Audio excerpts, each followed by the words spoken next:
سورۃ المؤمنون کی ابتدائی آیتوں کے اندر کامیاب مؤمنین کی صفات کو بیان فرما رہے ہیں۔ قد افلح المؤمنون الذین هم فی صلاتهم خاشعون، جہاں اللہ رب العزت نے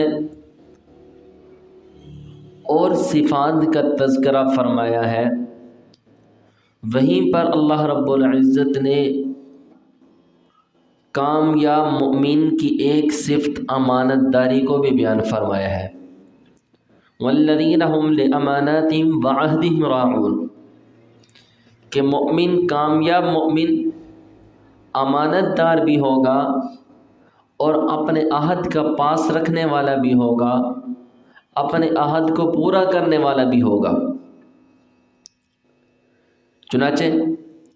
اللہ کے نبی کریم صلی اللہ علیہ وسلم نے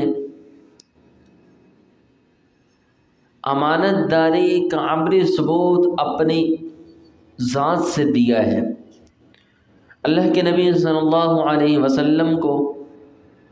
اگرچہ کفار و مشرکین، جادوگر، ساحر، کاہن کہتے، لیکن اللہ کے نبی صلی اللہ علیہ وسلم کو امانت دار ضرور کہتے۔ یہ ان کے دل کے اندر ایک پختہ یقین تھا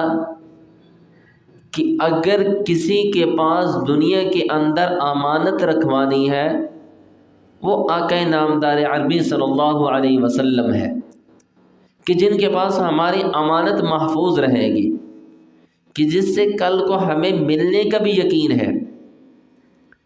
چنانچہ اللہ کے نبی کریم صلی اللہ علیہ وسلم نے جب ہجرت کا ارادہ فرمایا، امانت کے اندر اس وقت بھی نہیں دیکھا کہ میری جان کے اوپر بن رہی ہے، میری جان کا مسئلہ ہے،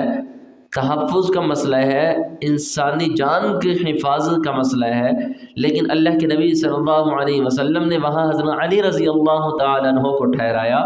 کہ جب تک امانتیں واپس نہ ہو جائے تو آپ نے میرے پاس نہیں آنا۔ اللہ کے نبی صلی اللہ علیہ وسلم نے خود ترغیب دی ہے کر کے۔